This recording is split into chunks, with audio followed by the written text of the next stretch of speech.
بسم الله الرحمن الرحيم السلام الله عليكم ورحمة الله تعالى وبركاته شعب الجيم بس والبمقل كجدين سجاري ماله ونكسن واحد نقل زعتر رويال تالنت سبورتس قد بدأ ما أنت عياره وين أتكلم بقدر دونتان أنت برنامج كان وجود الجرو حكمنا مانشستر يونايتد ليفربول أو هيجن بحوجلي أنتوني كريزمان صوبته معي تاي kooxaha Manchester United iyo Liverpool ayaa lagu soo waramaya inay si dhow ula socdaan xaaladda mustaqbalka xidiga kooxda Barcelona Anthony Griezmann kaas oo shaki weyn soo fulay. Anthony Griezmann ayaa u muuqda mid muhiim ka noqon doona xil ciyaareedka dambe xilli Lionel Messi u muuqda inuu isaga tagay kooxda Barcelona, laakiin Leo Messi ayaa jimcihii ka laabtay go'aankiisa isagoo sii joogi doona ama baaqi ku sii ahaan doona jagada Barcelona ay ku ciyaarto.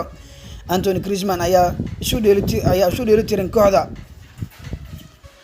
wargeyska Daily Mail ayaa sheegaya in Liverpool iyo Manchester United si dhow ula socdaan si ay ugu dhaqaaqaan xilli ciyaareedka dambe. wararka ka imaanaya ayaa waxa ay sheegayaan in Barcelona aqbali doonin lacag ka yar midii ay kula soo wareegtay Anthony Griezmann si isaga iibiso xidigaasi.